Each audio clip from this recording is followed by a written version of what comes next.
भारत में 5G service launch हो गई है। पीएम नरेंद्र मोदी ने 5G सर्विस की शुरुआत की। इस मौके पर केंद्रीय संचार, इलेक्ट्रॉनिक्स और सूचना प्रौद्योगिकी मंत्री अश्विनी वैष्णव भी मौजूद रहे। पहले फेज में भारत के 10 शहरों में 5G सर्विस की शुरुआत हो रही है। पीएम मोदी ने दिल्ली के प्रगति मैदान में छठी इंडिया मोबाइल कांग्रेस का उद्घाटन किया और 5G सेवाओं की शुरुआत की। उन्होंने प्रगति मैदान में प्रदर्शनी का भी निरीक्षण किया। 5G लॉन्चिंग के साथ ही यूरोप में एक कार का परीक्षण ड्राइव भी किया।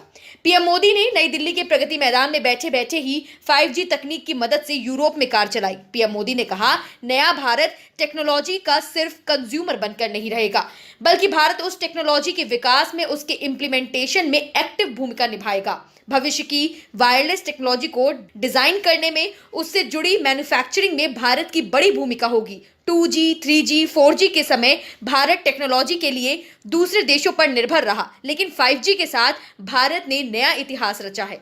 भविष्य की वायरलेस टेक्नोलॉजी को डिजाइन करने में, उससे जुड़ी मैन्युफैक्चरिंग में भारत की बड़ी भूमिका होगी।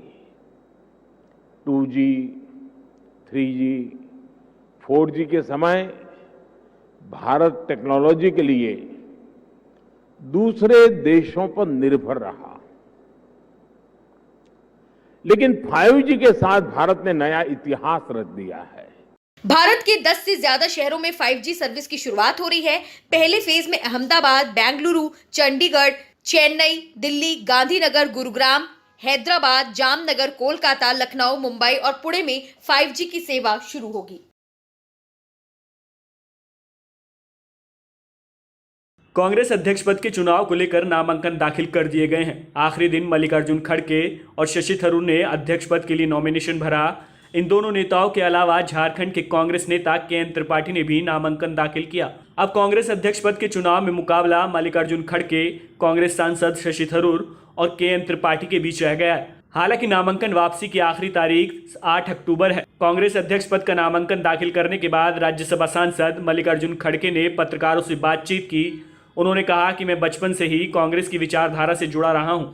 वहीं कांग्रेस के केंद्रीय चुनाव अथॉरिटी के अध्यक्ष मधुसूदन मिस्त्री ने जानकारी देते हुए बताया कि कांग्रेस अध्यक्ष के चुनाव में मल्लिकार्जुन खड़गे द्वारा 14 फॉर्म, शशि थरूर द्वारा 5 और के त्रिपाठी द्वारा 1 फॉर्म जमा किया गया है। शनिवार को हम फॉर्म की जांच करेंगे और उसी दिन शाम को हम वैध फॉर्म और उम्मीदवारों के नामों की घोषणा करेंगे। Today we received 20 nomination form, of which 14 were filed by Khadge ji,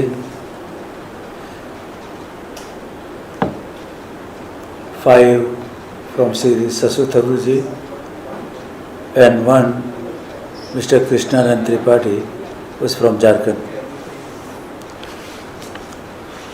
Tomorrow we will scrutinize the form, and tomorrow evening we will announce the form which are valid. साथ ही चुनाव अथॉरिटी के चेयरमैन मधुसूदन मिस्त्री ने बताया कि कांग्रेस अध्यक्ष के चुनाव में खड़गे, थरूर और के त्रिपाठी में से कोई भी पार्टी का आधिकारिक उम्मीदवार नहीं है। इन तीन में से भी कोई भी पार्टी का ऑफिशियल कैंडिडेट नहीं है। सब अपने आप के अंदर of their own they are contesting the election. Congress president has made it very clear in the beginning, शुरू से ही, कि वो पूरे चुनाव में न्यूट्रल है।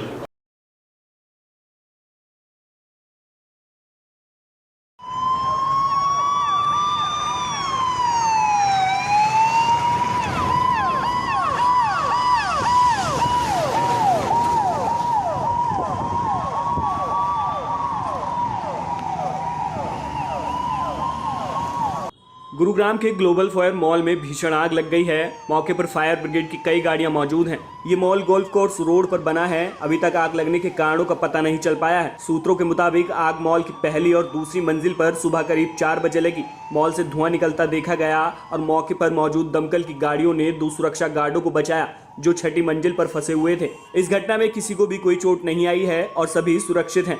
आग पर काबू पाने के लिए दमकल कर्मियों को तुरंत लगाया गया है।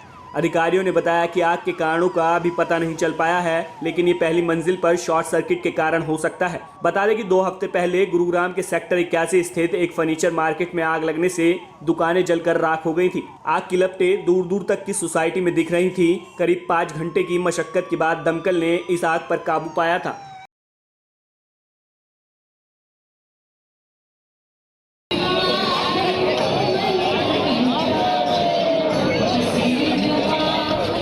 केदारनाथ क्षेत्र में हिमस्खलन का सिलसिला जारी है।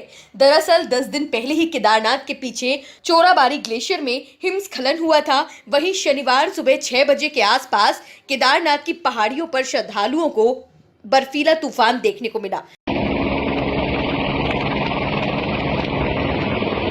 बर्फीला तूफान देखकर केदारनाथ पहुंचे श्रद्धालु डर गए। श्री बद्रीनाथ केदारनाथ समिति के अध्यक्ष अजेंद्र अजय ने कहा कि केदारनाथ मंदिर को कोई नुकसान नहीं हुआ है।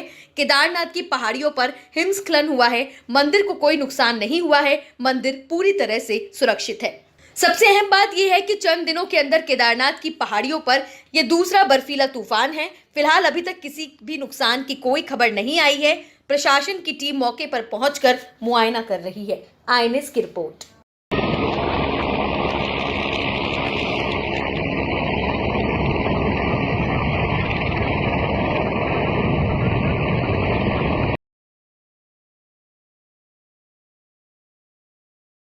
शादी के 6 साल बाद एक्ट्रेस बिपाशा बासु जल्द ही मम्मी बनने वाली हैं। कुछ दिन पहले ही एक्ट्रेस की गोद भराई की रस्म हुई थी, जिसमें वो पिंक कलर का रिवीलिंग गाउन पहनकर कैमरे के सामने बिंदास लुक में नजर आई थी।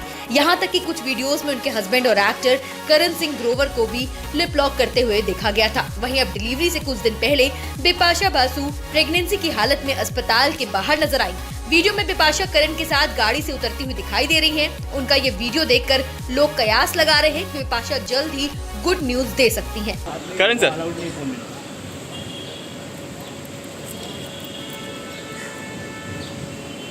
बिपाशा जी।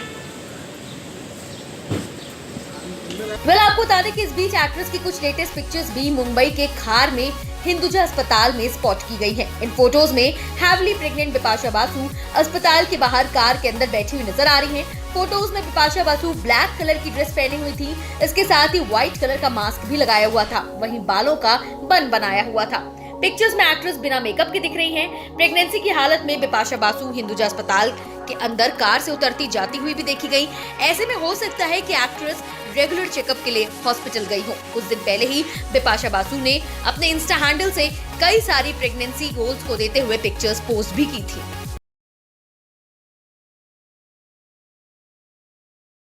भारत में पाकिस्तान सरकार का ट्विटर अकाउंट बंद कर दिया गया है। शनिवार को मीडिया रिपोर्ट में ये जानकारी दी गई। ब्लॉक किए गए ट्विटर अकाउंट के पेज पर दिखाई दे रही जानकारी के अनुसार पाकिस्तान सरकार के अकाउंट को कानूनी मांग के जवाब में भारत में बंद कर दिया गया है। गौरतलब है कि इससे पहले 7 सितंबर को भी पाकिस्तान सरकार के ट्विटर अकाउंट पर रोक लगा दी गई थी। पाकिस्तान सरकार का Twitter handle @government of Pakistan नाम से है और फिलहाल इस पर भारत में रोक लगा दी गई है। दरअसल भारत, अमेरिका समेत कई देशों में ऐसा कानून है जो ट्वीट्स या ट्विटर अकाउंट की सामग्री पर लागू हो सकते हैं।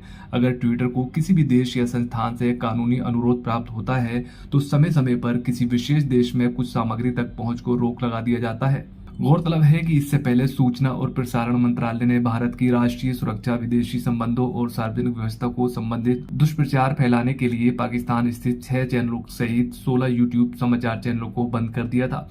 केंद्र सरकार ने अब तक भारत के खिलाफ नफरत फैलाने वाले 100 से अधिक YouTube channel, 4 Facebook page, 5 Twitter account और 3 इंस्टाग्राम अकाउंट को ब्लॉक किया है।